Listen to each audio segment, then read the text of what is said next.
നമ്മൾ നേരത്തെ മേടിച്ച മീനിൻ്റെ കുറച്ച് ഭാഗം വൃത്തിയാക്കി ഫ്രിഡ്ജിൽ വെച്ചിട്ടുണ്ട്.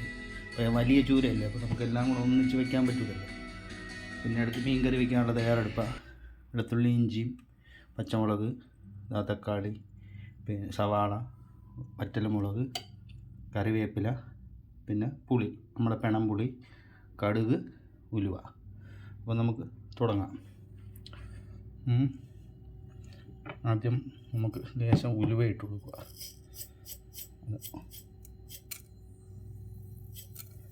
ഇത് ഇലക്ട്രിക് സ്റ്റൗ അല്ല, ആണ് മറ്റേ സ്റ്റൗ അല്ല, അതുകൊണ്ട് അതിൻ്റേതായ ഇത് വരും. ഇത് ഉലുവ നന്നായി വരുമ്പോൾ ലേശം കടുക് ഇട്ട് കൊടുക്കുക. കടുക് ഇട്ട് കൊടുത്ത് ഉണ്ടമുളകാണ് അതിട്ട് കൊടുത്ത് കുറച്ച് കറിവേപ്പില ഇടുക. അതിന് ശേഷം നമ്മുടെ പച്ചമുളക് വെളുത്തുള്ളി, ഇഞ്ചിയും ചതച്ചത് ഇട്ട് കൊടുത്ത് അതൊന്ന് വഴറ്റുക. ഓക്കെ, അതൊന്ന് വഴറ്റിയതിന് ശേഷം ആ പച്ചമണമൊന്ന് മാറുക. ഓക്കെ, നമ്മുടെ പ്രവാസികളാണ്, നമ്മൾ മറ്റേ പ്രൊഫഷണൽ കുക്കൊന്നുമല്ല. നമുക്കിവിടെ കിട്ടും പോലെ നമ്മുടെ ആ സൗകര്യത്തിന് ഇങ്ങനെ ഉണ്ടാക്കും. മറ്റൊരാൾക്ക് കൊടുക്കേണ്ട കാര്യമില്ലല്ലോ, നമ്മൾ സ്വന്തമായിട്ട് ഉണ്ടാക്കി കഴിക്കുന്നതല്ലോ. മനസ്സിലായോ?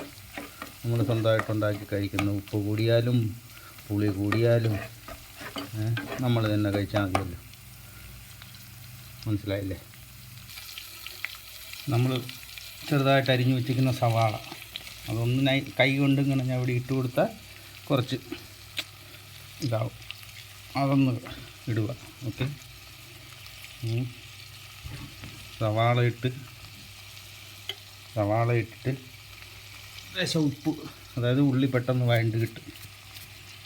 ലേശം ഉപ്പിടുക. ഉപ്പിട്ടതിന് ശേഷം വീണ്ടും ഇളക്കി വെച്ച്, ഓക്കെ, വീണ്ടും ഇളക്കി വെച്ച് നല്ല രീതിയിൽ അതിനെ ഒന്ന് വേവിക്കുക. എന്നിട്ട് ബാക്കി നമുക്കടുത്ത് കാണാം. ഇവിടെ വെട്ടിയിട്ട് ഇതാ വേവിക്കുന്നു. അതൊന്ന് ആവട്ടെ. സവാളയും തക്കാളിയും ഇതൊക്കെ നല്ല വഴണ്ട് വരണം. നമ്മളെ ട്രിവാൻഡ്രം സ്ലാങ്ങിൽ പറഞ്ഞാൽ നല്ല വഴറ്റിയെടുക്കും. നല്ല ടേസ്റ്റ് പോലെ. എനിക്ക് മിക്സി ഇല്ല, മിക്സി ഉണ്ടെങ്കിൽ നമുക്ക് അങ്ങനെ വയ്ക്കാമായിരുന്നു. ഇതിപ്പോൾ ഒരു തിരുവനന്തപുരം അല്ല, കോട്ടയം അല്ല, ഒരു അവിയൊരു പ്രവാസി മോഡലാണ്. അങ്ങനെയാണ് വയ്ക്കുന്നത്. മനസ്സിലായില്ല? ഇനി വെള്ളിയാഴ്ച ബിരിയാണി വയ്ക്കണം, ഫിഷ് ബിരിയാണി. നാട്ടിൽ മീൻ കറിയിലൊന്നും മല്ലിയിലയൊന്നും ഇടില്ല. നമ്മൾ ഗൾഫിൽ വന്നതിന് ശേഷമാണ് എന്ത് കറി വെച്ചാലും മല്ലിയില ഇടുന്നത്. ഇവിടെ ഞങ്ങളുടെ ഒരു ചെറിയ ഗാർഡനുണ്ട്. അങ്ങനെ അവിടെ നിന്ന് പാകിസ്ഥാനി മല്ലിയില, പച്ചമുളകൊക്കെ നട്ട് വെച്ചിട്ടുണ്ട്. അപ്പോൾ അവിടെ നിന്ന് ഞാൻ ഇപ്പോൾ നട്ടേന്ന് ഇപ്പോൾ പോയി പറിച്ചിട്ട് വന്നതാണ്. ഇനി ഇത് കറിയെല്ലാം ആയിട്ട് മുകളിൽ ലേശം ഉലുവപ്പൊടിയും കുരുമുളക് പൊടിയും മല്ലിയിലയും കൂടെ കട്ട് ചെയ്തിടും. നല്ല ടേസ്റ്റ് ആയിരിക്കും.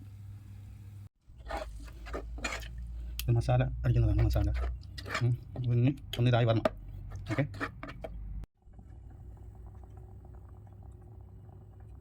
പരിപാടിയെല്ലാം കഴിഞ്ഞു. ഇനി തിളച്ചാൽ മതി. ഒരു 10 മിനിറ്റ് കഴിഞ്ഞാൽ റെഡിയായി. ഞാൻ ഇനി കുളിക്കണം. സംഭവം റെഡിയായി. പിന്നെ ഒരു കുറച്ച് കഴിഞ്ഞിട്ട് ക്ലബിലോട്ട് വരാം.